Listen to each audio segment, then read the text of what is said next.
क्या कर रहा था लास्ट क्लास में? क्यूबिक वैड की एनालिसिस हो गई। तो अब आप नोट करो, analysis of octahedral void, analysis of octahedral void,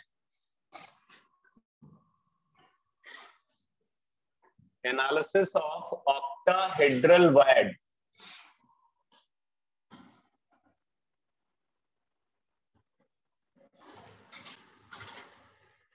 देखो, ऑक्टाहेड्रल वैड कहां ऑब्जर्व होता है? ऑक्टाहेड्रल वैड क्लोज ऑब्जर्व होता है। मैंने पहले भी आपको बताया था कि सीसीपी और एचसीपी लैटिस के अंदर ऑक्टाहेड्रल वैड प्रेजेंट होता है। तो आप नोट कर लो, this void is observed, this void is observed, this void is observed only in closest packed structure, only in closest packed structure. This word is observed only in closest packed structure. आगे लिखो, in CCP lattice, in CCP lattice it is located, in CCP lattice it is located at all edge center, at all edge center as well as body center.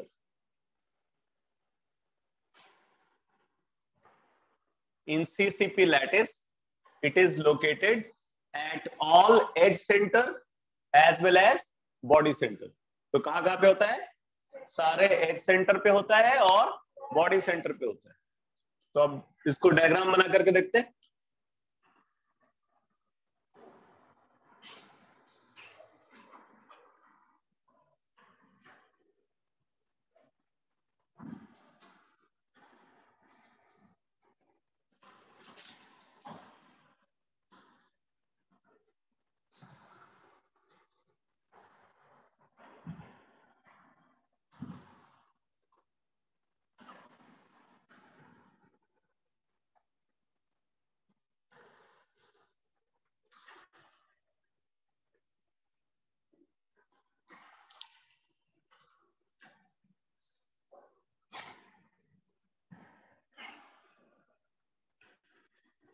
पहले lattice sphere को दिखाते हैं यहाँ पे।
ये CCP lattice है, ठीक है।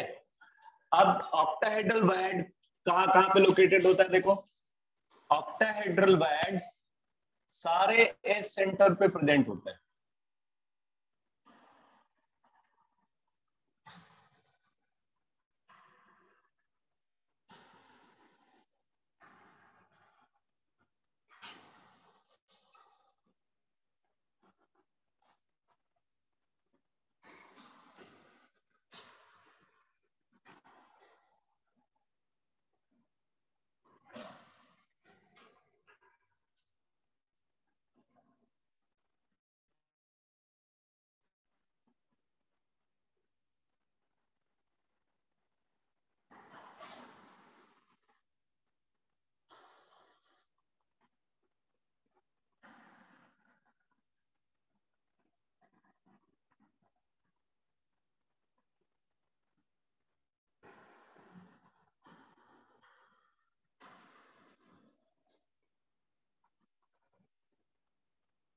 सारे एज सेंटर पे ऑक्टाहेड्रल वायड लोकेटेड है और एक ऑक्टाहेड्रल वायड बॉडी सेंटर पे प्रेजेंट होता है, ठीक है। तो ये ऑक्टाहेड्रल वायड की लोकेशन है।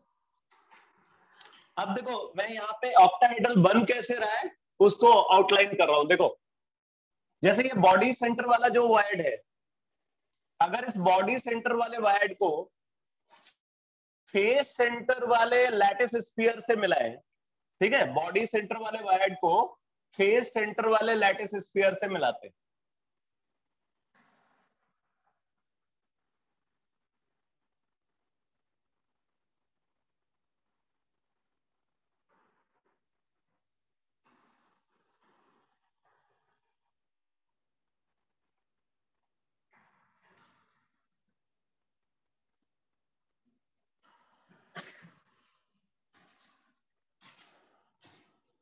देखो ये ऑक्टाहेड्रल बन रहा है,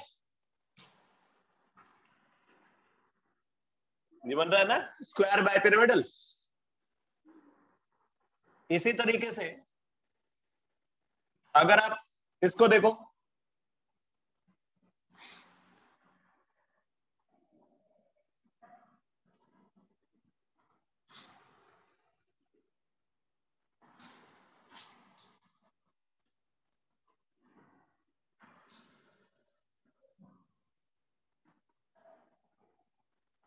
ये एज सेंटर वाले एज सेंटर पे कैसे ऑक्टाहेड्रल वायड बन रहा है वो दिखा रहा हूं।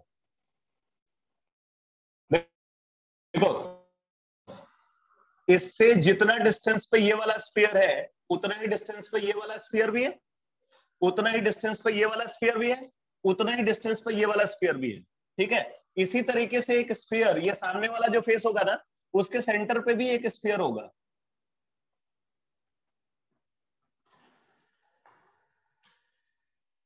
यहां पे भी एक लैटिस स्फीयर प्रेजेंट होगा।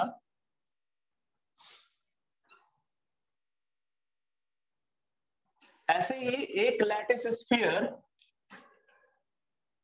यहाँ पे ऊपर की तरफ प्रेजेंट होगा, ये ऊपर वाला जो फेस होगा इस फेस के ऊपर जो फेस है ना उसके सेंटर पे ये लाई करेगा।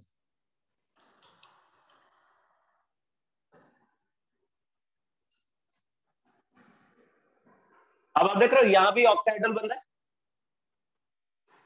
तो इस तरीके से जितने भी एज सेंटर है सारे एज सेंटर ऑक्टाहेड्रल वैड होते हैं और बॉडी सेंटर भी ऑक्टाहेड्रल वैड होते हैं। अच्छे से diagram banana.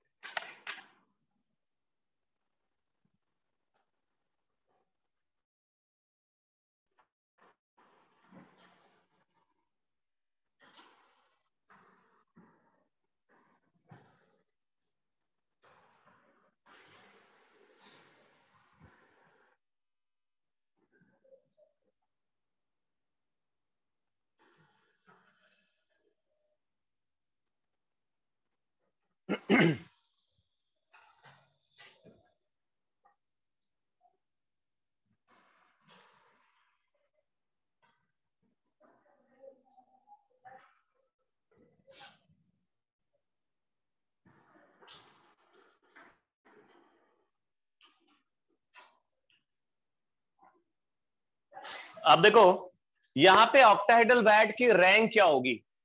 Rank of octahedral void, rank of octahedral wad in CCP, rank of octahedral wad in CCP। तो क्या है, ये एज सेंटर पे है, टोटल 12 एज सेंटर होते हैं और एज सेंटर वाले का कंट्रीब्यूशन कितना होता है? 1/4। 12 at edge centre multiplied by 1/4 plus 1 at body centre, 1 at body centre multiplied by 1 full contribution. तो ये आ गया 4। ठीक है, ये 4 आ गया। और आप देखो जो सीसीपी की रैंक होती है वो भी 4 होती है। This is equal to rank of CCP. तो rank of octahedral void in CCP is equal to rank of CCP. तो फिर हम इसके बेसिस पे ये बोल सकते हैं कि किसी भी क्लोजेस्ट पैक्ड स्ट्रक्चर में जो ऑक्टाहेड्रल वैड की रैंक होगी वो उस क्लोजेस्ट पैक्ड स्ट्रक्चर की रैंक के बराबर होगी। ठीक है, तो हम यहां पे बोल सकते हैं therefore rank of octahedral wad in closest packed unit cell is equal to rank of closest packed unit cell।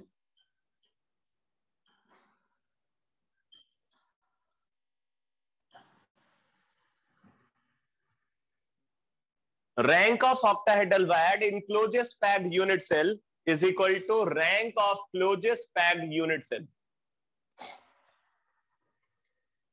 तो हम यहां पे बोल सकते हैं therefore rank of octahedral wad in CCP is equal to 4 and rank of octahedral wad in HCP is equal to 6।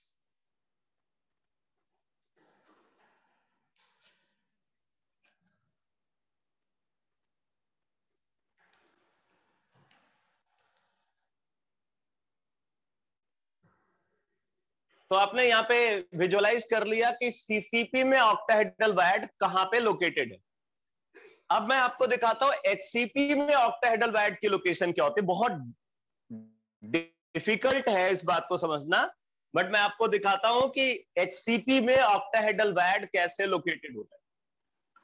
तो पहले हम एक एचसीपी यूनिट सेल बना लेते हैं। अब इसके बाद फिर मैं आपको इसका रेडियस रेशियो और सारा कैलकुलेशन करके दिखाता हूं। पहले आप इस बात को विजुअलाइज करो।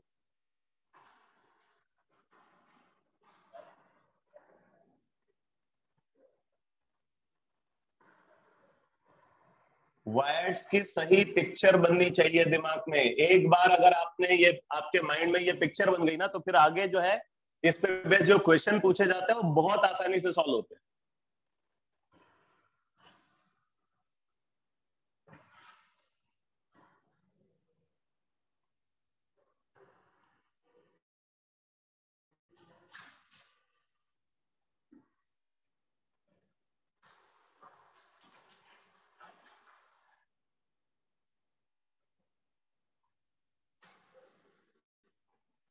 आपको नया डायग्राम बनाने की जरूरत नहीं है। आप जो पहले डायग्राम बनाया था आपने, उसमें भी आप इसको रिप्रेजेंट कर सकते हो। अगर जैसे इसी डिस्कशन का पार्ट है तो आप नया भी डायग्राम बना सकते हो, कोई प्रॉब्लम नहीं है।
एक लेयर के इनके बीच में यहाँ पे ट्रायंगुलर वायर्ड बनेगा ना, इनके बीच में, उस ट्रायंगुलर वायर्ड के ऊपर हमने सेकंड लेयर स्फीयर को रखा है।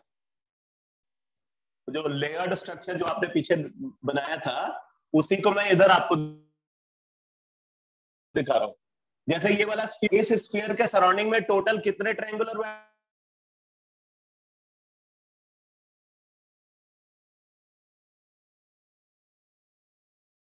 एक इनके बीच में, एक इन तीनों के बीच में होगा, एक यहां होगा। इस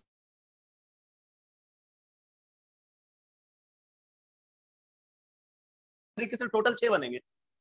जब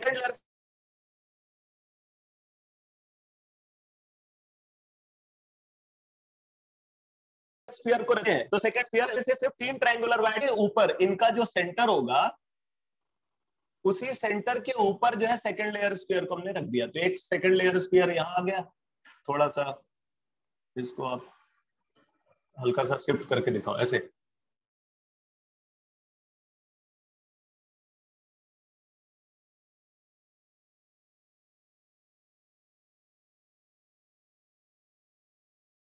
इनके इनके जो ट्रायंगुलर वायर्ड होगा वो ठीक। फिर उसके बाद ये जो 3 स्फीयर है, इनके बीच में जो ट्रायंगुलर वायर्ड है उसके ऊपर स्फीयर होगा। ठीक है, तब उसके ऊपर स्फीयर है तो उस स्फीयर को हम मान लो यहां दिखा रहे हैं।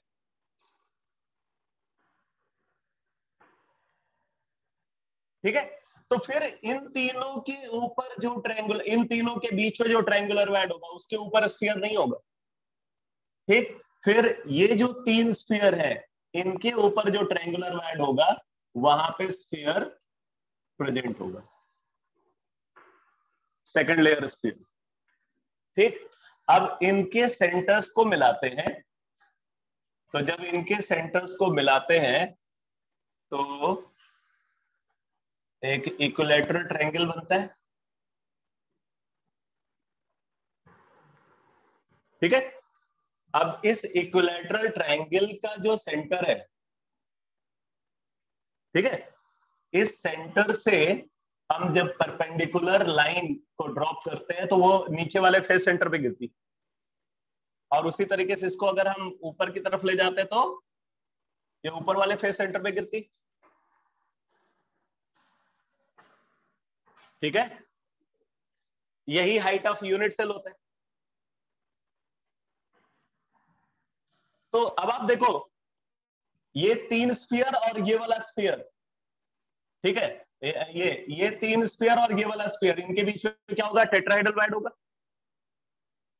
अरे ये 3 स्फीयर और ये वाला स्फीयर, सेकंड लेयर स्फीयर के बीच में क्या होगा? टेट्राहेड्रल वायड होगा।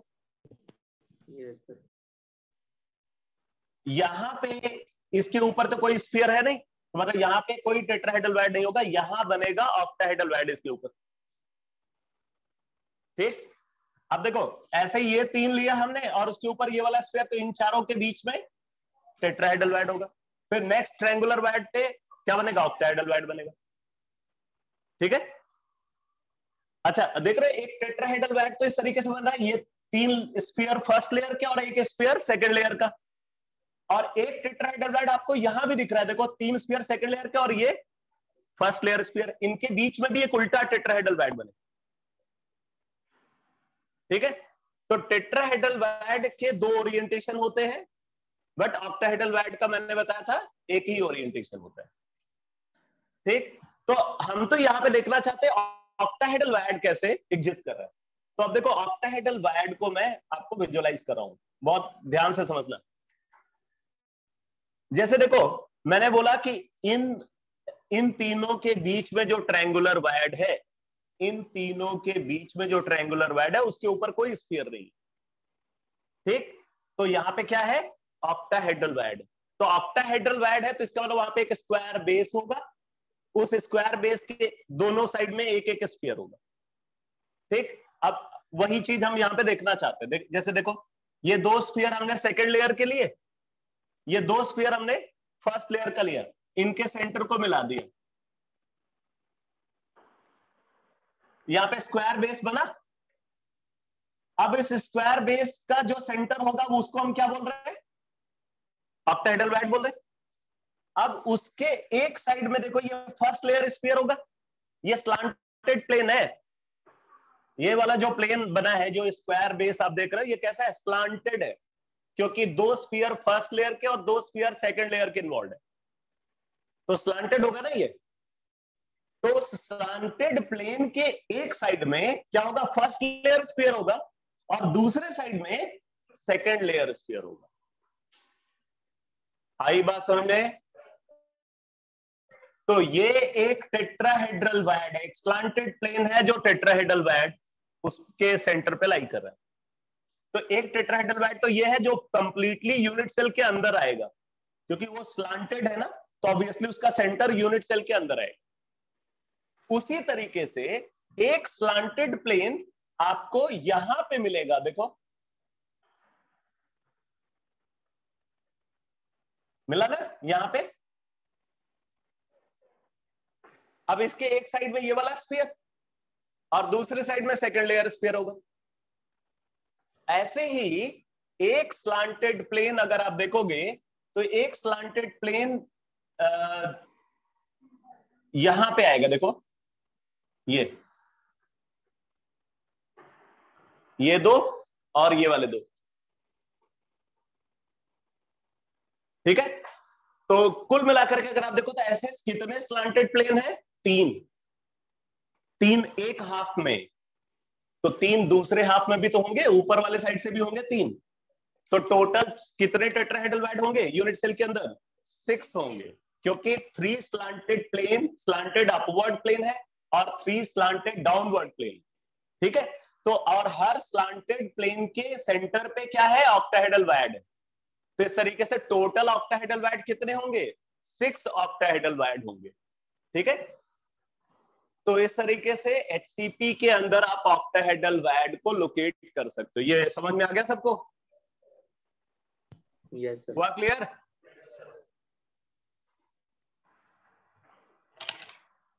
अब बताती है कि ऑक्टाहेड्रल वायड की हम के लिए रेडियस रेशियो कैसे निकालेंगे। ठीक है, determination of radius ratio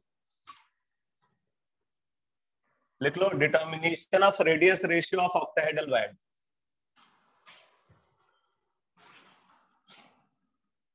determination of radius ratio of octahedral wide.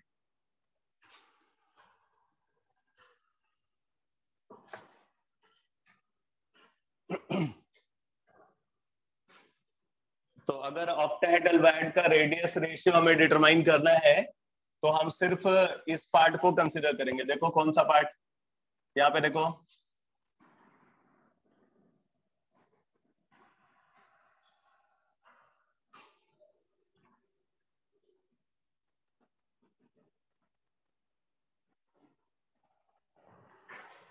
ये स्क्वायर प्लेन दिख रहा है? अरे स्क्वायर है कि नहीं? ठीक है, तो ये स्क्वायर प्लेन हम यहाँ पे कंसिडर कर रहे हैं। सिर्फ इसी स्क्वायर प्लेन को मैं अलग से ड्रॉ कर रहा हूं।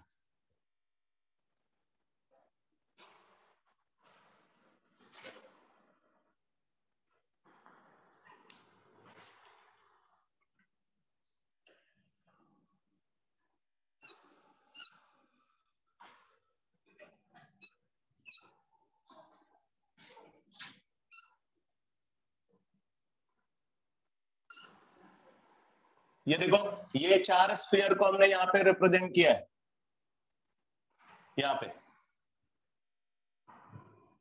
ठीक है, लैटिस स्फीयर्स। अब देखो, उस स्क्वायर के सेंटर पे क्या है? Wired sphere. तो इसके सेंटर पे वायर्ड स्फीयर है।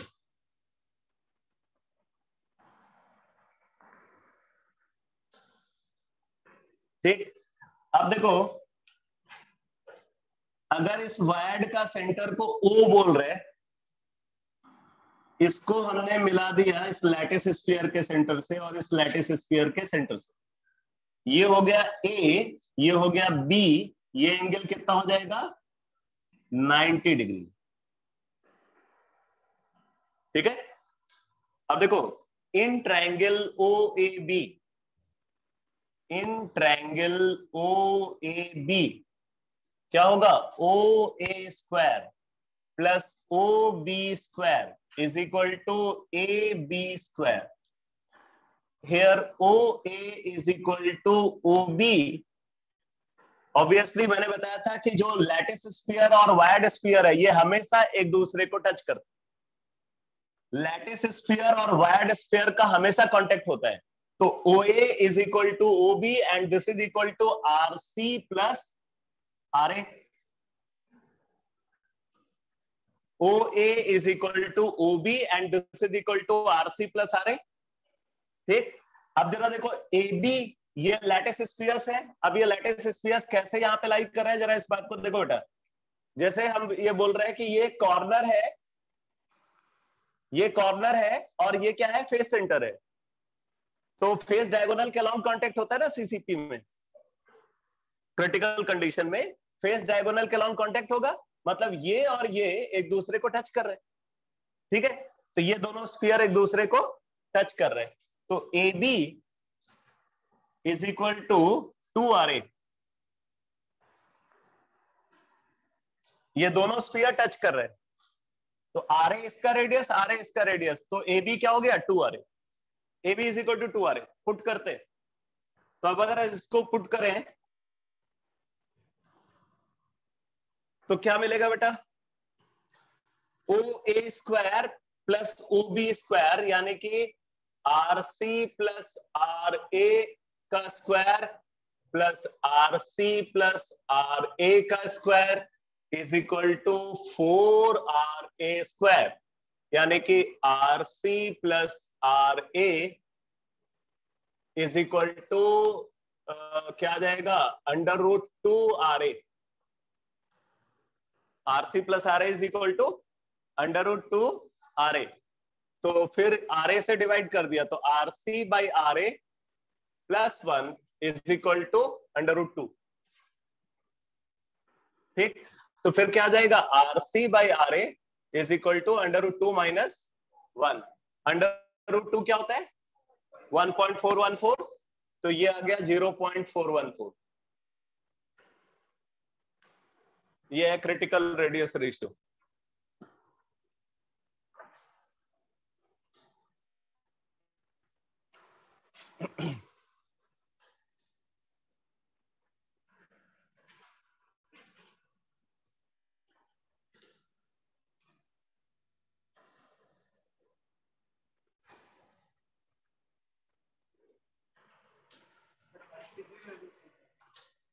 हाँ, एससीपी में भी सेम होगा, क्योंकि स्फीयर्स का अरेंजमेंट तो आइडेंटिकल ही है ना दोनों में। 2 डायमेंशनल एससीपी है।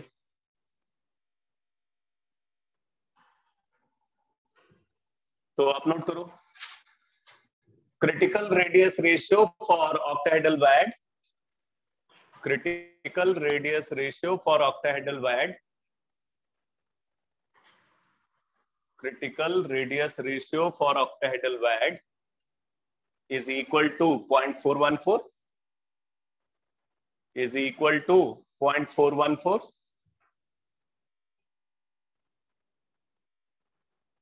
However, range of radius ratio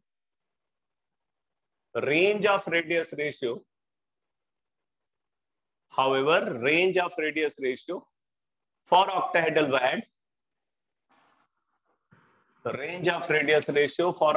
WAD,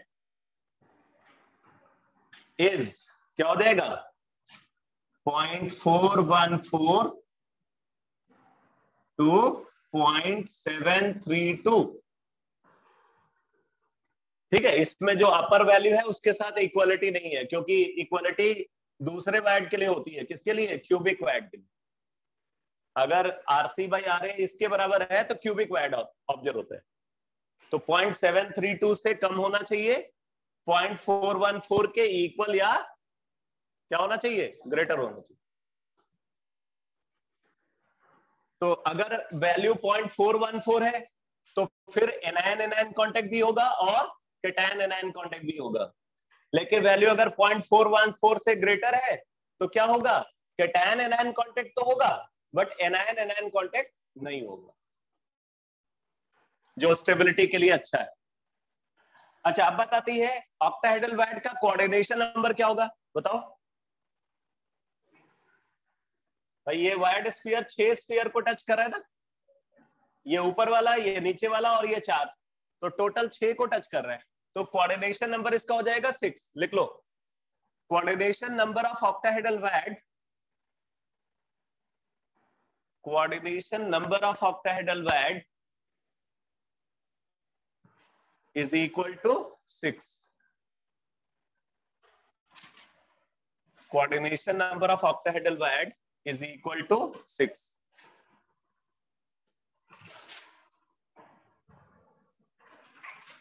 अब आप नोट करो। अच्छा, एक इंफॉर्मेशन और आपको बता देता हूं, इसकी भी आगे जरूरत पड़ेगी।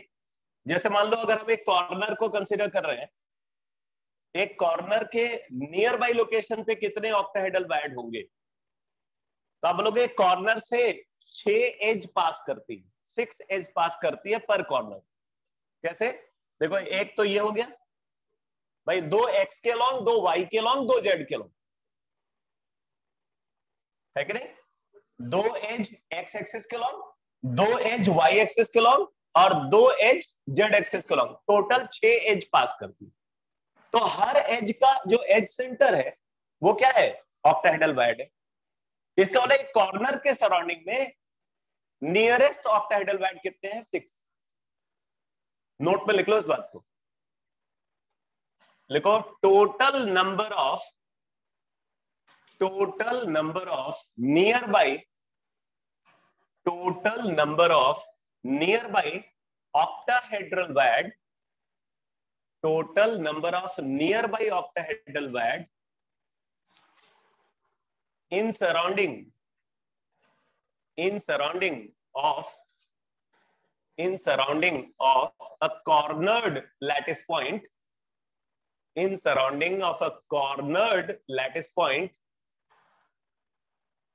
in CCP lattice,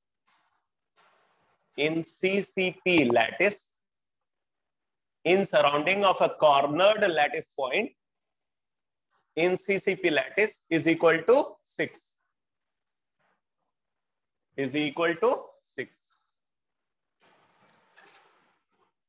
ठीक है?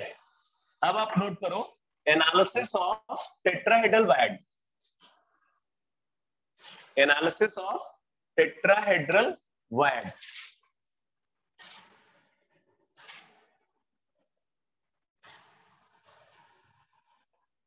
लिखो, this WAD is also observed in closest packed structure. This WAD is also observed in closest packed structure.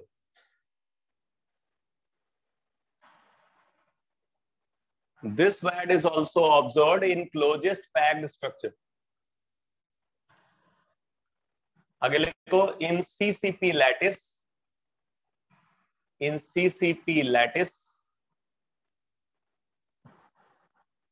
it is located, in CCP lattice, it is located at the body diagonal, at the body diagonal of the unit cell. In CCP lattice, it is located at the body diagonal of the unit cell. आगे note करो, लिखो, there exists two tetrahedral VAD.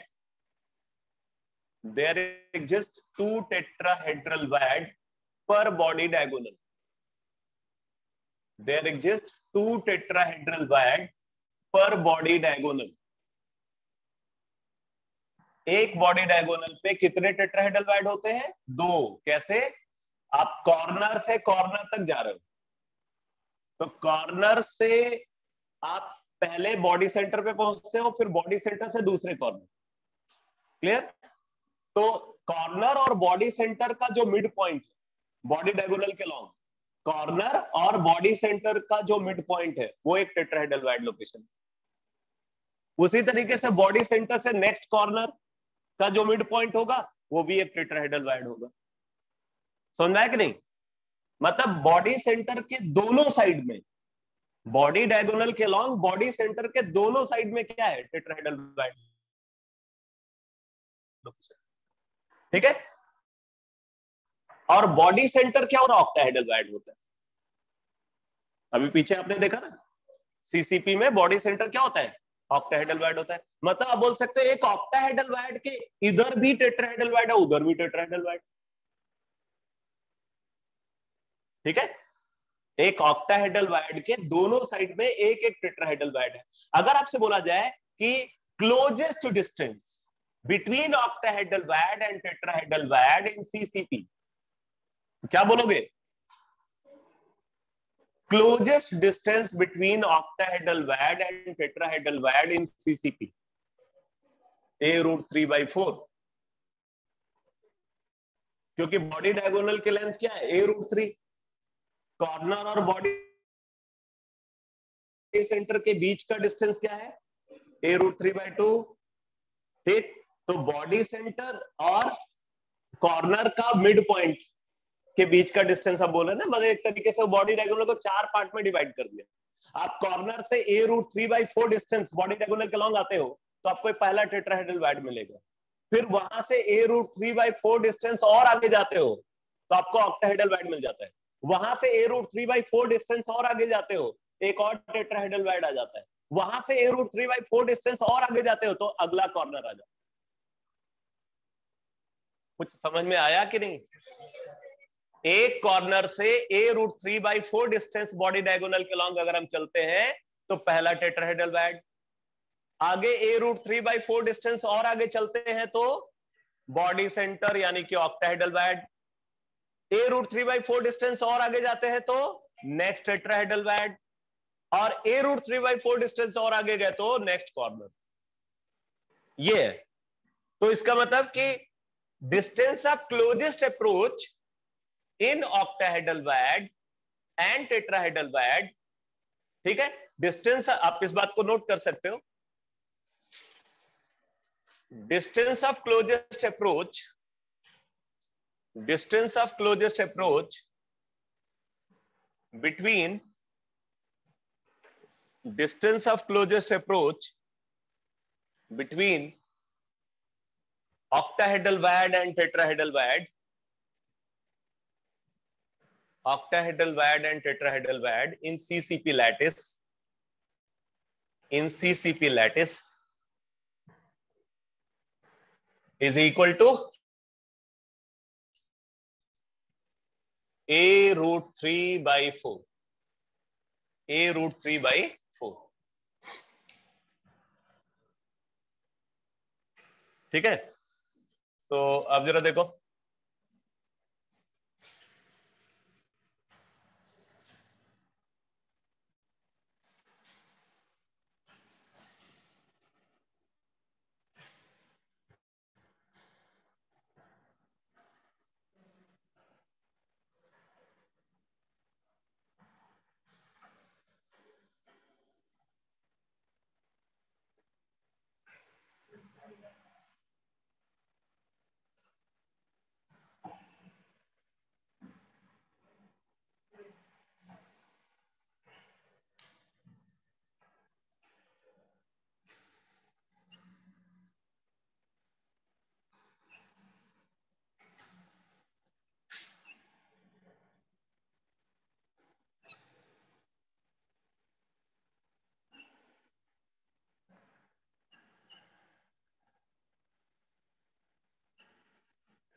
अब देखो, अगर हम एक body diagonal को consider करें,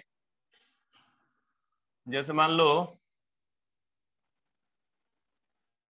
ये बॉडी डायगोनल है, ठीक है। तो इस बॉडी डायगोनल का जो बॉडी सेंटर है वो तो ऑक्टाहेड्रल वैड, ठीक है। एक टेट्राहेड्रल वैड इसमें, एक टेट्राहेड्रल वैड यहां पे होगा,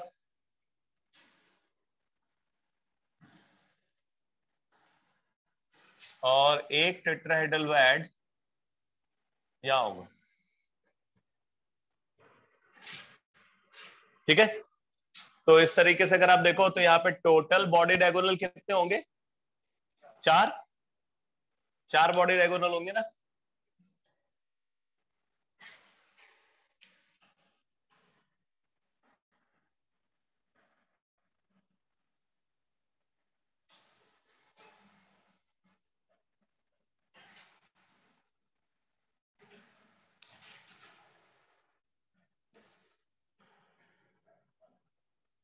भाई ये कॉन्टिन्यूअस ज्ञान किसको मिल रहा है? कौन दूसरे को ज्ञान दे रहा है बराबर?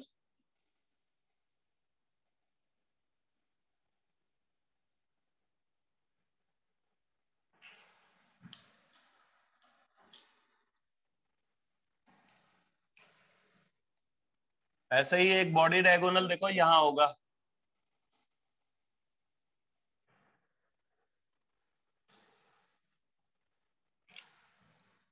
अब एक टेट्राहेड्रल वैड यहां पे लाई करेगा, एक टेट्राहेड्रल वैड यहां पे लाई करेगा,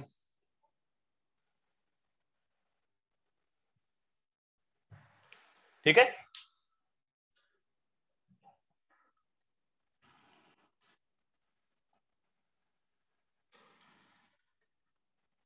तीन मैंने दिखा दिए, एक बचा हुआ,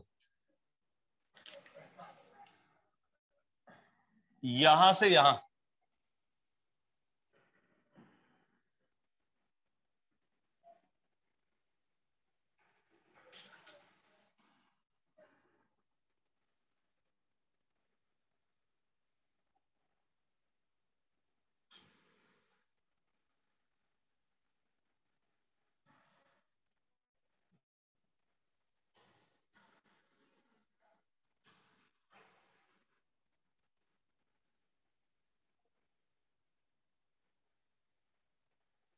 एक बॉडी डायगोनल ये भी है।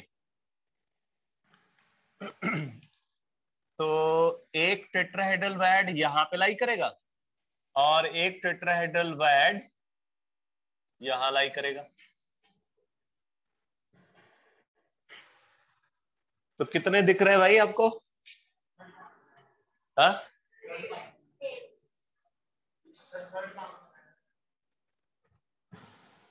ये देखिए बॉडी डायगोनल ये जा रहा है, पहुंचा यहां से यहां।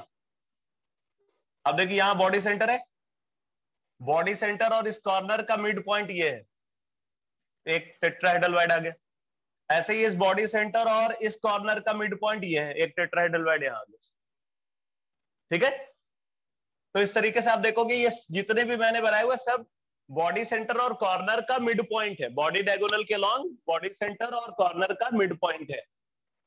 अब मैं आपको बताऊं, ये जो 8 टेट्राहेड्रल वाइड देख रहे हो, ये 8 टेट्राहेड्रल वाइड आपको तब भी मिल जाएंगे जब आप इसी बड़े क्यूब के, ये जो बड़ा क्यूब है ना, अगर इस बड़े क्यूब के आप 8 इक्वल पार्ट कर दो, ये जो बड़ा क्यूब है इसके कितने डिवीजन कर रहे हैं? 8 इक्वल डिवीजन कर रहे हैं। किसके 8 इक्वल डिवीजन कर रहे हैं? आसिमा किसके डिवीजन कर रहे हैं? है? तेरे तो नहीं करने ना, तेरे डिवीजन करने की जरूरत है क्या? हाँ, तो डिवीजन नहीं होना चाहिए।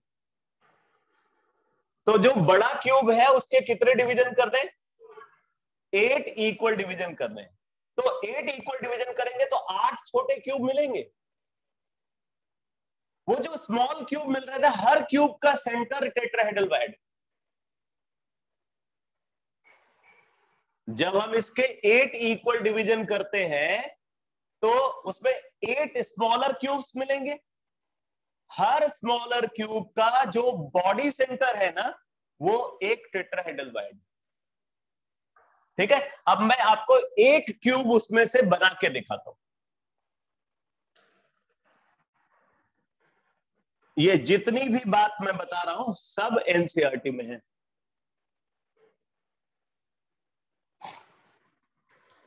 देखो,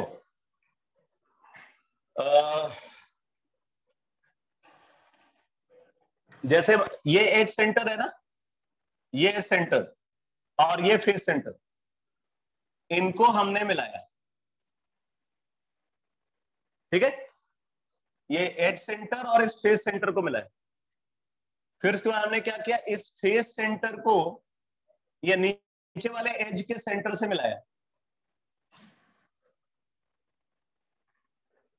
ठीक, फिर उसके बाद इस एज सेंटर को इस नीचे वाले फेस के सेंटर से मिलाया। फिर इस फेस सेंटर को इस एज के सेंटर से मिलाया। ठीक है, फिर उसके बाद हमने क्या किया, इस फेस सेंटर को ये बॉडी सेंटर से मिलाया।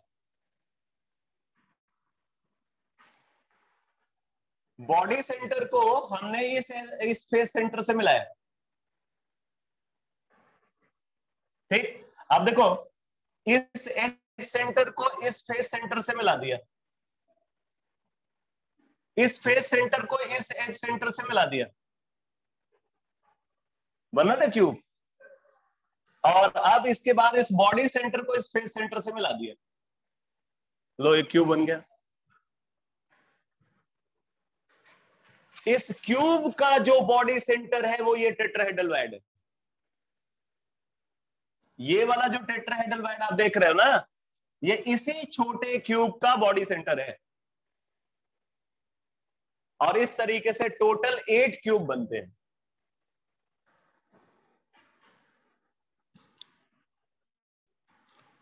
ठीक है, ये जो छोटा क्यूब है उसके 4 कॉर्नर फेस सेंटर हैं।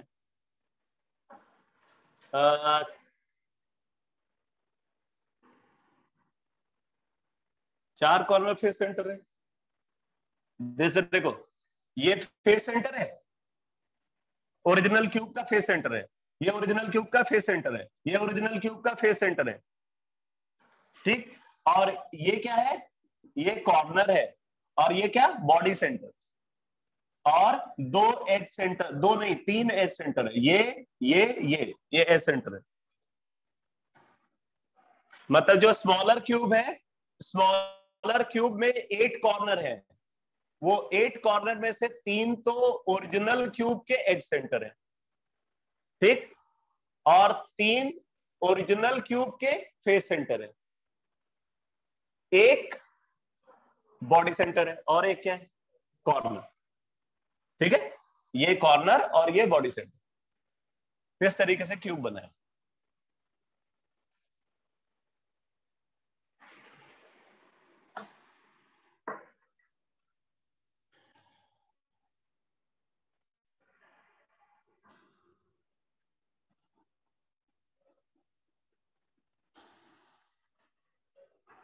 अच्छा, अब बताती है कि यहाँ पे रैंक क्या होगी टेट्राहेड्रल वायड की। तो रैंक ऑफ टेट्राहेड्रल वायड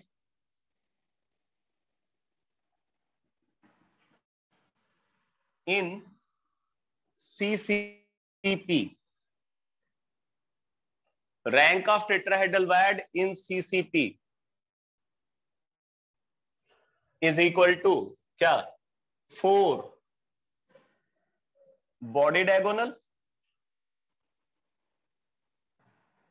ठीक है, 4 बॉडी डायगोनल मल्टीप्लाइड बाई 2, 2 क्या, टेट्राहेड्रल वायड,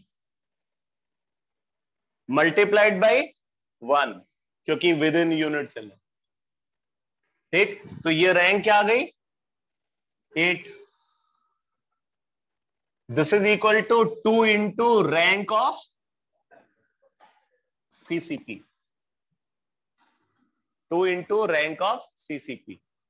या आप जो बोल रहे हो वो भी सही है, 2 into rank of octahedral wired in CCP।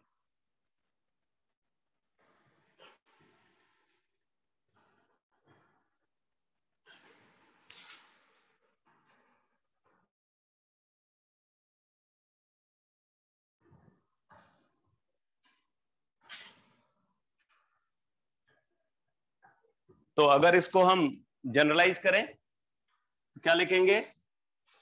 Rank of tetrahedral void in closest packed unit cell is equal to 2 times rank of closest packed unit cell।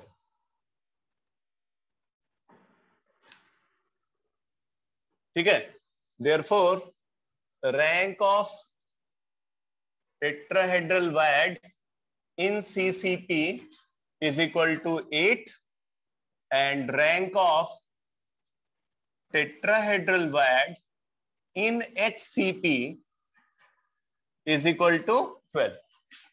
अच्छा, SCP में भी आप इसको आराम से विजुअलाइज कर सकते हो। भाई SCP में कॉर्नर कितने हैं? 12। कॉर्नर तो 12 होते हैं ना HCP में। अगर उन कॉर्नर्स को मिलाए, दो दो कॉर्नर को, तो एक एक बॉडी डायगोनल बनेगा। तो टोटल कितने बनेंगे? 6 बनेंगे। और हर बॉडी डायगोनल पे 2 टेट्राहेड्रल वायर्ड है, तो 6 into 2 12 tetrahedral wired.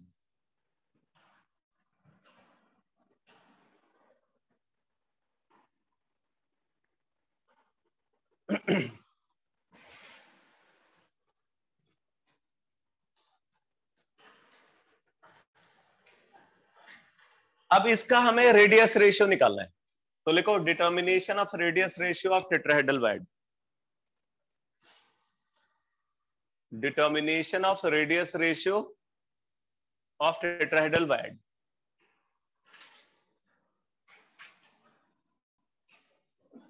Determination of radius ratio of tetrahedral wired. तो अगर टेट्राहेड्रल वायर्ड का रेडियस रेशियो निकालना है तो हमें क्या करना होगा? यहाँ पे एक छोटा क्यूब को कंसीडर करना होगा। ये जो क्यूब हमने बनाया ना, इसी को अलग से ड्रॉ कर।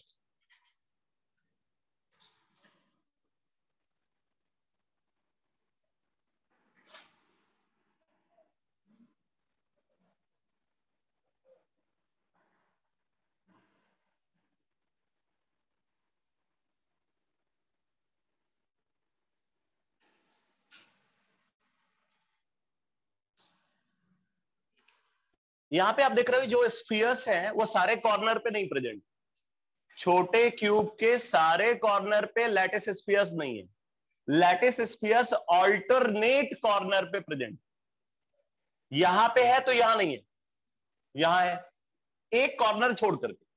ठीक, तो एक लैटिस स्फीयर अगर यहां है, फिर लैटिस स्फीयर यहां नहीं होगा, यहां होगा। और अगर यहां है तो यहां नहीं होगा, यहां नहीं होगा, यहां होगा। ठीक है, उसी तरीके से अगर यहां रख दिया, यहां नहीं हो सकता, यहां नहीं हो सकता, ये यहां पे होगा।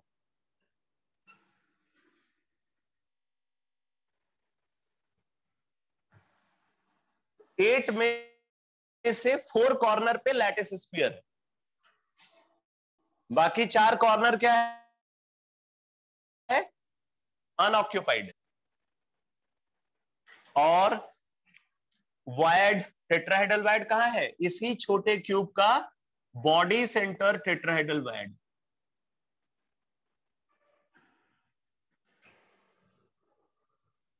ठीक है, बॉडी सेंटर इसका टेट्राहेड्रल वायर्ड है। कलर कॉम्बिनेशन में सेम रखता हूं।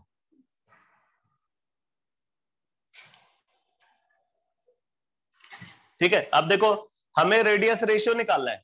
रेडियस रेशियो निकालने के लिए इस ट्रायंगल को कंसीडर कर रहे हैं।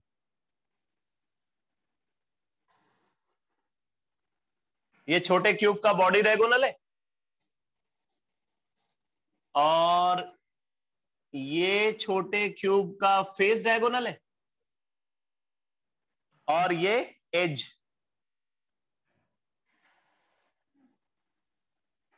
A B C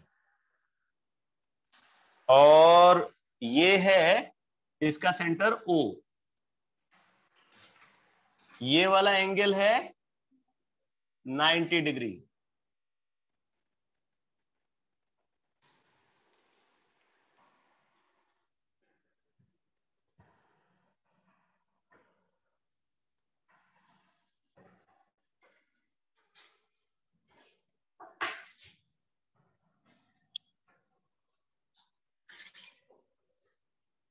in triangle ABC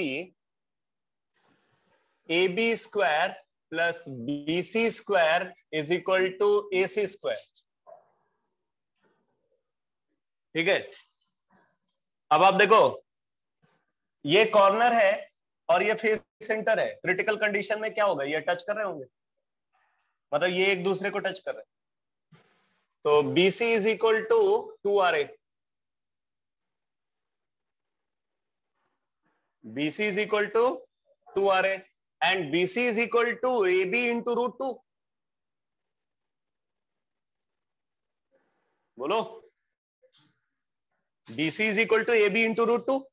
ये एज लेंथ है और ये फेस डायगोनल, अगर ये A है तो ये A√2 होगा। तो AB आ गया 2RA बाई √2 अंडर √2RA। अब जरा AC को देखो, चल रहा है क्या? नहीं चल रहा है, ठीक है। तो AC को अगर देखे तो AC क्या हो जाएगा, डबल ऑफ OC।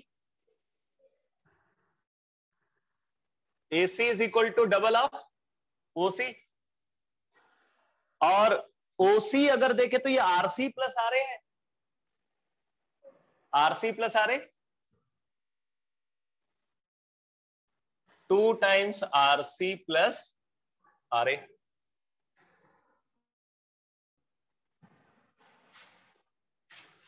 अब पुट कर दो तो क्या आ गया, AB square 2RA square plus BC square 4RA square is equal to AC square 4 times RC plus RA का whole square. RC plus RA का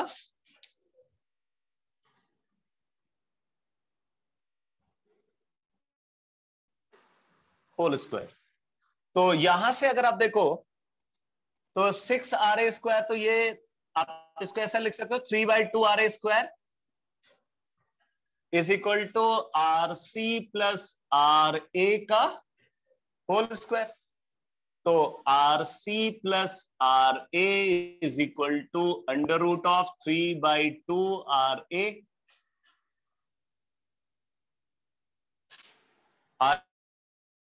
RA से डिवाइड कर दिया, क्या RC by RA plus 1 is equal to under 2, यानी कि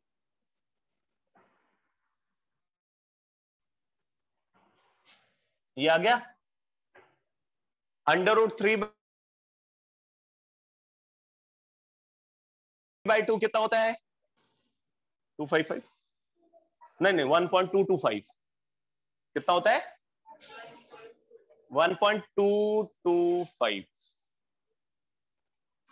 confusion हो रहा है, कल मैंने यूज किया था 1.225 बोला था ना, या 255 बोला था, 225 बोला था तो सही बोला होगा। तो 1.225 माइनस 1, तो ये कितना जाएगा 0.225, 0.225। Critical radius ratio for tetrahedral is equal to 0.225। ठीक, तो जब ये रेडियस रेशियो होगा तो कैटायन एनायन कांटेक्ट भी होगा और एनायन एनायन कांटेक्ट भी होगा। देखो range of radius ratio for tetrahedral void range of radius ratio for tetrahedral wad, range of radius ratio for tetrahedral wad is 0.225 to 0.414. 0.225 to 0.414 की range होती है tetrahedral वैड के लिए।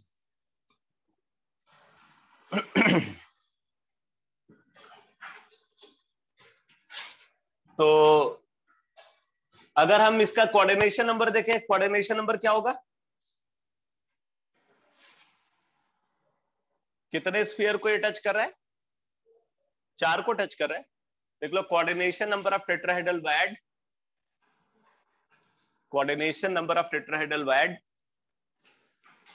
is equal to 4. Coordination number of tetrahedral wad is equal to 4.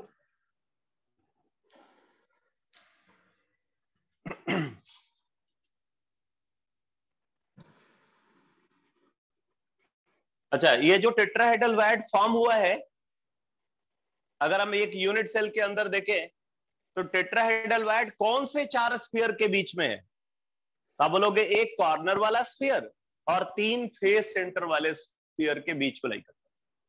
ठीक है, तो इस बात को भी लिख लो। Every tetrahedral void is surrounded by, every tetrahedral wad is surrounded by one sphere present at corner, one sphere present at corner, and three sphere present at the face center,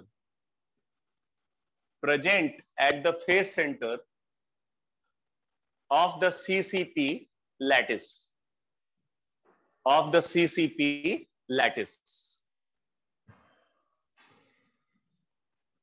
ठीक है। ये वाले जो 3 स्फीयर हैं, ठीक है, ये जो 3 स्फीयर हमने यहाँ पे कंसिडर किए, ये फेस सेंटर, ये फेस सेंटर, ये बेसिकली दूसरी लेयर के 3 स्फीयर। मैंने इसमें पूरा लेयर्ड स्ट्रक्चर भी बनाया था ना, कॉर्नर वाला स्फीयर, फिर 6 स्फीयर यहाँ पे एक ट्रायंगुलर प्लेन के, फिर 6 स्फीयर यहाँ पे एक ट्रायंगुलर प्लेन के, और फिर ये कॉर्नर वाला स्फीयर। इसको मैंने बोला था ए लेयर, इन 6 की लेयर को हमने बोला बी लेयर, इसको हमने बोला था सी लेयर, और इसको हमने वापस क्या बोला था? ए लेयर बोला था। यानी कि ये जो 3 स्फीयर हैं ये सेकंड लेयर के हैं और ये स्फीयर फर्स्ट लेयर का है। अब आप दोनों को रिलेट करके देख सकते हो। जो आपने क्लोज पैक्ड स्ट्रक्चर में जैसे आपने देखा है, यहाँ पे जैसे बन रहा है, सब कुछ आपस में कनेक्टेड है। वैसे तो लगता है कि ये सब अलग अलग डायग्राम है, लेकिन ढंग से जाकर के समझोगे तो सब कुछ एक ही है।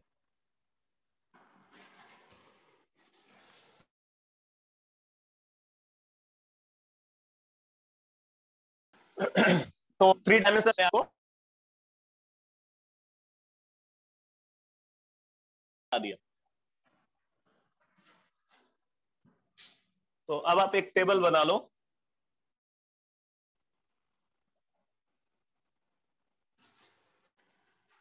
एक टेबल आप बना लो, type of वैड,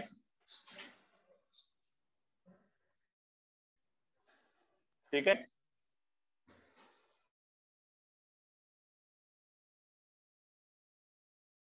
range of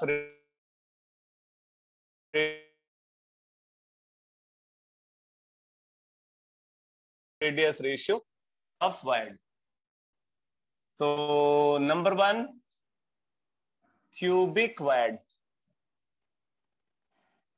cubic void range of radius ratio क्या होती है?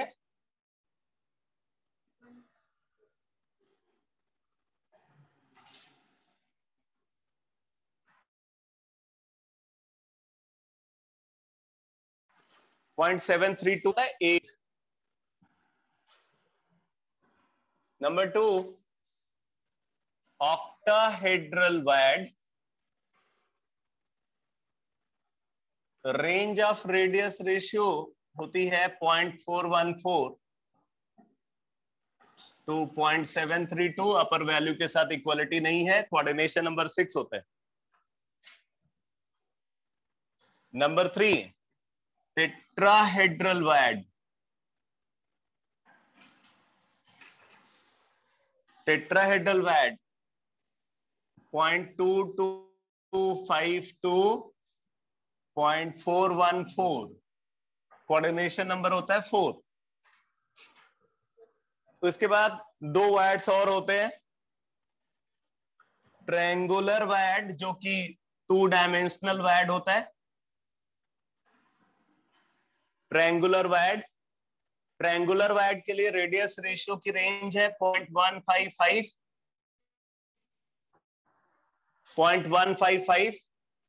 टू 0.225, 0.155 टू 0.225 होता है। कोऑर्डिनेशन नंबर 3, कोऑर्डिनेशन नंबर क्या होता है 3। और एक 1 डायमेंशनल वायड भी होता है जिसको बोलते हैं लीनियर वायड। अगर रेडियस रेशियो 0.155 से कम है, अगर रेडियस रेशियो 0.155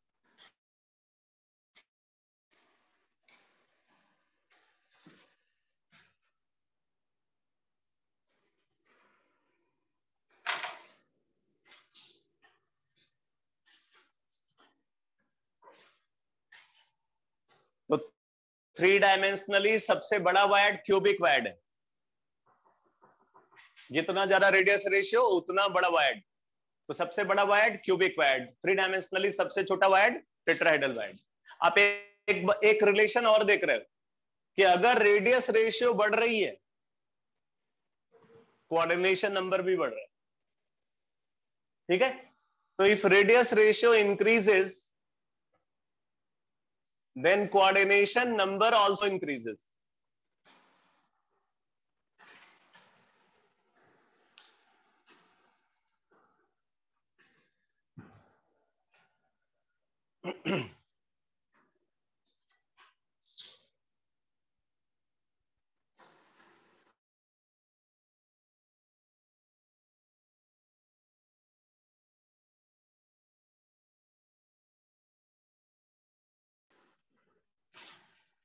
यहाँ पे एक बात मैं आपको और बताता हूँ, काफी इंपॉर्टेंट है, इस पे भी प्रेशर को इंक्रीज करते हैं। ठीक है, अगर हमने प्रेशर को बढ़ाया तो प्रेशर को बढ़ाने पे क्या होता है, एक स्फीयर के कांटेक्ट में ज्यादा स्फीयर आते हैं, मतलब सिस्टम को कंप्रेस कर रहे हैं। अगर सिस्टम को कंप्रेस कर रहे हैं तो ऐसे सिचुएशन में क्या होगा, एक स्फीयर ज्यादा स्फीयर के कांटेक्ट में नंबर इंक्रीज करेगा। ठीक है, अगर हम प्रेशर बढ़ाएंगे तो कोऑर्डिनेशन नंबर इंक्रीज करेगा। उसी तरीके से अगर हम टेम्परेचर बढ़ाते हैं, ठीक है, टेम्परेचर बढ़ाते हैं तो टेम्परेचर बढ़ाने पे क्या होगा, सिस्टम एक्सपैंड करना चाहता है, एक्सपैंड करना चाहता है तो कांटेक्ट लूज होगा। ठीक है, कोऑर्डिनेशन नंबर डिक्रीज करेगा।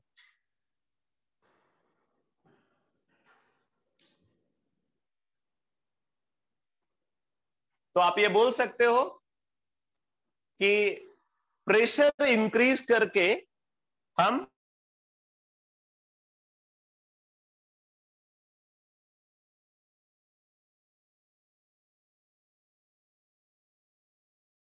ऑक्टाहेड्रल वायड बना सकते हैं।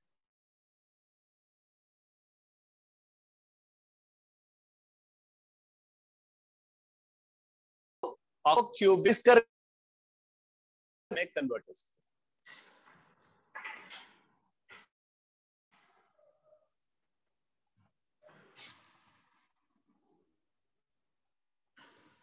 तो ये हो गई वैड्स की एनालिसिस। अब आप नोट करो, analysis of various ionic structure,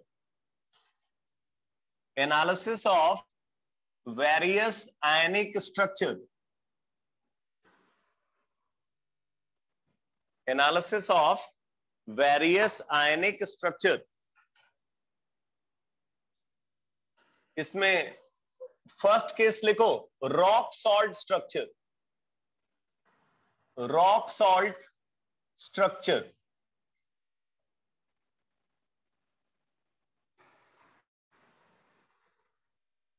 rock salt structure.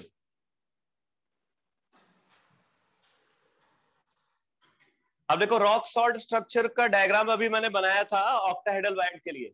Octahedral wide के रिप्रेजेंटेशन में जो सीसीपी लैटिस वाला डायग्राम मैंने बनाया था ना, वो रॉक सॉल्ट स्ट्रक्चर ही होता है बेसिकली, वैसा ही।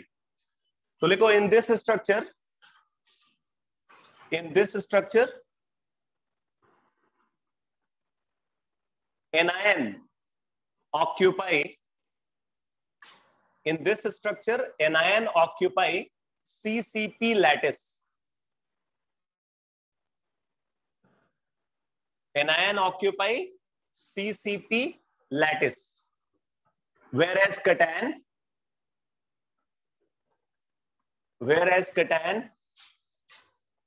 occupy, whereas cation occupy all the octahedral VAD, all the octahedral VAD present in the CCP lattice of anion, present in the CCP lattice of anion, present in the CCP lattice of anion। ठीक है, तो ये exactly वही analysis है। तो अब मैं diagram नहीं बना रहा हूं, सीधे रैंक निकाल रहा हूं, रैंक ऑफ कैटायन। मान लो ए को कैटायन बोल रहे हैं, तो रैंक ऑफ कैटायन, कैटायन कहां पे है, ऑक्टाहेड्रल वैड।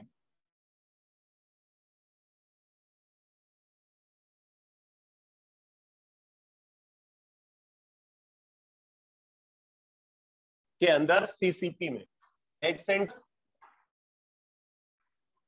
मल्टीमोड +1 बॉडी सेंटर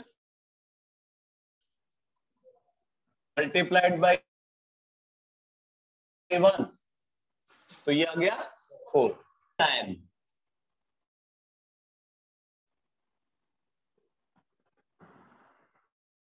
कहां है भाई एनायन,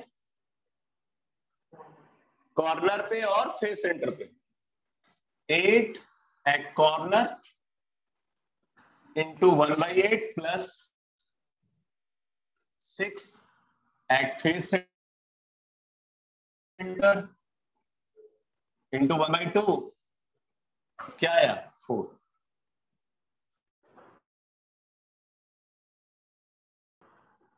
ठीक है, मौलिक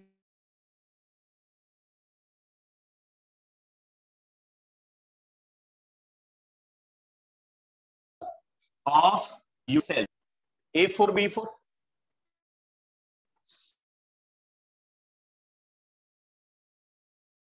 simplest formula of cell is rank of unit cell।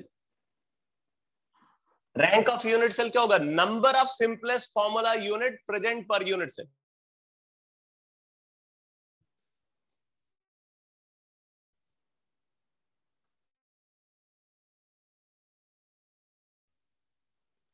ठीक है, 4 है।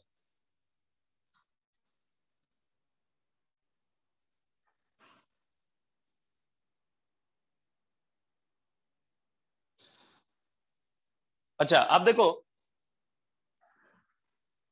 कैटायन यहां पे ऑक्टाहेड्रल वैड को ऑक्यूपाई करता है, तो अगर क्या करना है, तो रेडियस रेशियो कितना होना चाहिए, 0.414 for exact fit of cation in octahedral void. Radius ratio should be equal to 0.41 structure है। Rock salt basically sodium chloride को बोलते हैं। किसको बोलते हैं? ठीक है, तो जो रॉक सॉल्ट होता है यानी कि सोडियम क्लोराइड होता है, उसमें जो रेडियस रेशियो ऑब्जर्व होता है वो 0.51 होता है। कितना होता है?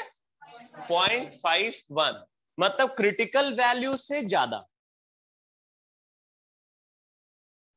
अब मैंने आपको बताया भी था, होता भी यही, रेडियस रेशियो अगर ज्यादा है तो वो स्टेबिलिटी के लिए अच्छा है, क्योंकि हम नहीं चाहते कि लैटिस स्फीयर का कांटेक्ट हो। तो यहां पे क्या है, जो वायर्ड का एग्जैक्टली जो साइज है उससे बड़ा स्फीयर हमने वहां पे रख दिया। तो उससे बड़ा स्फीयर अगर आधा रूम चाहता है,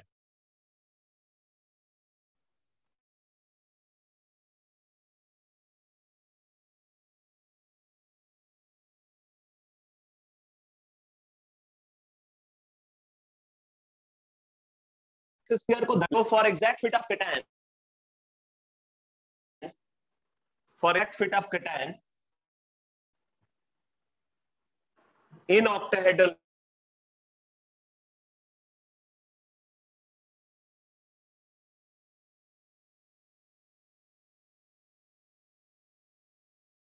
of cation in for exact fit in octahedral wire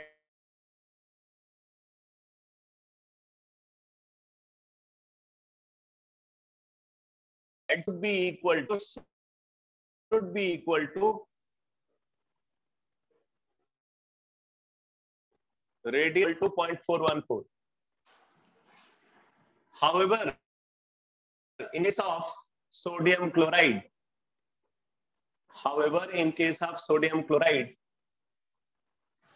it is equal to 0.51. It is equal to 0.51.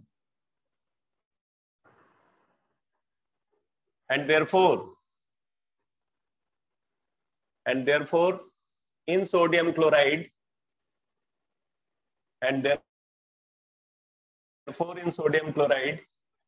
anion contact loses, and therefore in sodium chloride anion contact loses, and crystal acquire and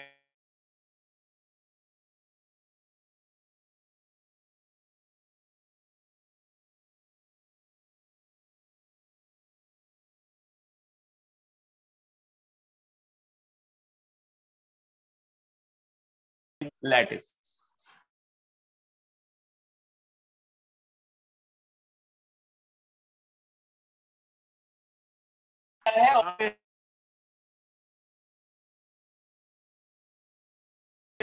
connection number क्या होता है? 6 होता है। ठीक है, मतलब each cation is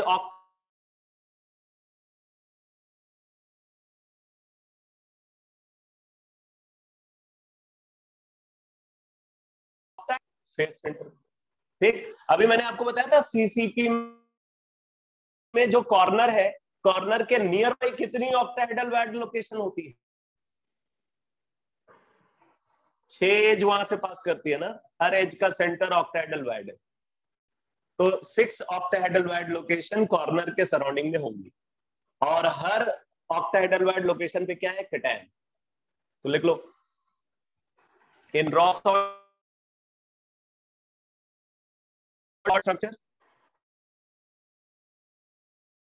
structure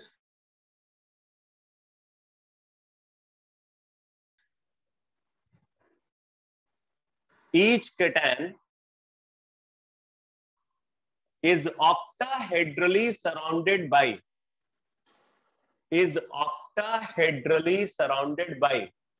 6 anions,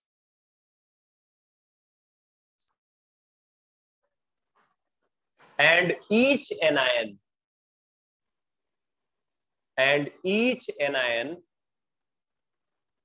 is surrounded by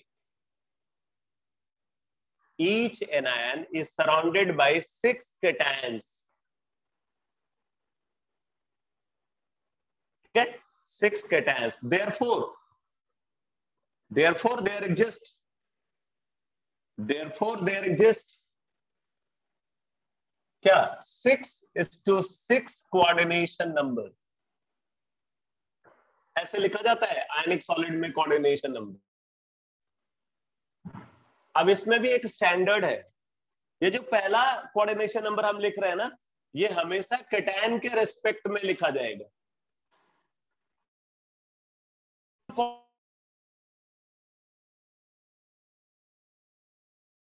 कौन के रेस्पेक्ट, इसको उल्टा नहीं कर, समझा कि नहीं, ये स्टैंडर्ड है। पहला कोऑर्डिनेशन नंबर कैटायन के रेस्पेक्ट में और दूसरा कोऑर्डिनेशन नंबर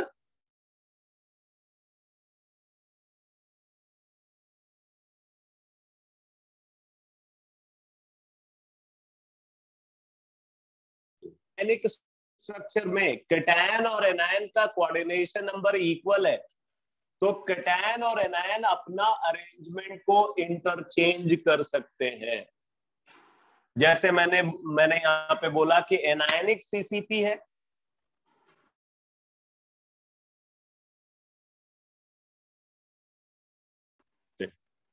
कि कैटायनिक सीसीपी है और एनायन साइज में है और एनायन साइज में बड़ा है।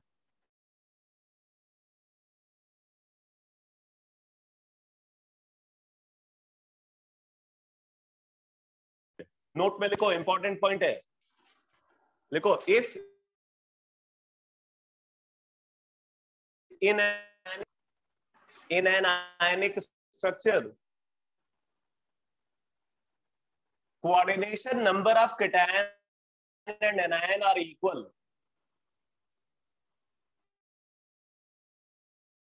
and if in an ionic structure coordination number of cation and anion are equal, then cation and anion can interchange, cation and anion can interchange their arrangement, cation and anion can interchange their arrangement। ठीक है, तो आप जरा जो diagram मैंने rocks पहले बनाया था ऑक्टाइडल वैड के लिए, जरा उस डायग्राम को देखो।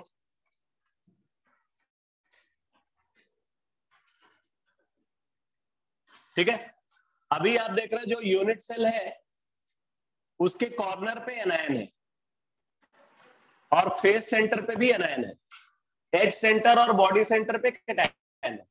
अब मैं यूनिट सेल बदल देता हूं, अब मैं बोलता हूं जो एज सेंटर है उसको एज्यूम करो कॉर्नर है।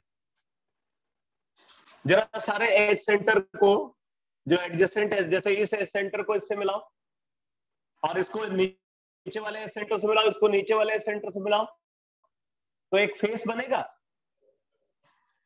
अब जरा उस फेस को विजुअलाइज करो, डायग्राम में देखो, ऐसे विजुअलाइज नहीं करना। अब वो जो फेस ऑब्जर्व हो रहा है उस फेस के कॉर्नर पे आपको क्या दिख रहा है? कैटायन, चारों कॉर्नर पे कैटायन है ना, और फेस सेंटर पे भी कैटायन है। ये जो फेस सेंटर है ना वो पहले वाले यूनिट सेल का बॉडी सेंटर है। अरे समझ में आया कि नहीं?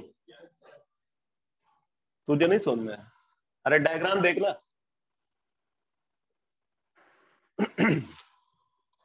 मैंने बोला कि एज सेंटर को मिलाओ, इस एज सेंटर को इससे मिलाओ, इसको उसके नीचे वाले से, फिर उसको उस वाले सेंटर से, फिर ऊपर वाले से मिलाओ, तो इस तरीके से एक फेस दिख रहा है आपको। उस फेस के कॉर्नर पे आपको क्या दिख रहा है? कैटायन, और सेंटर जो पहले वाला बॉडी सेंटर है वही अब फेस सेंटर है, वो फेस सेंटर पे भी कैटायन है, तो कैटायनिक सीसीपी हो गया। और अब जरा देखो एनायन कहां है, उसमें एनायन कहां है? सेंटर पे है ना, एच सेंटर पे एनायन है, तो मतलब एनायन कहां गया? ऑक्टाइडल वाइड में। और कैटायन का क्या? सीसीपी। लेकिन ऐसा तभी बोल पाओगे जब कैटायन और एनायन का कोऑर्डिनेशन नंबर इक्वल होगा, अदरवाइज ये नहीं बोल सकते। ये बात समझ में आ गई। अब इसके बाद पैकिंग फ्रैक्शन निकालना है और इनके एग्जांपल्स, ठीक है। तो इसको नेक्स्ट क्लास में डिस्कस करेंगे। तो नेक्स्ट क्लास कब होगी? वेडनेसडे होगी, या कल वाली क्लास भी ले लें सॉलिड स्टेट की? ज्यादा हो गया क्या सॉलिड स्टेट?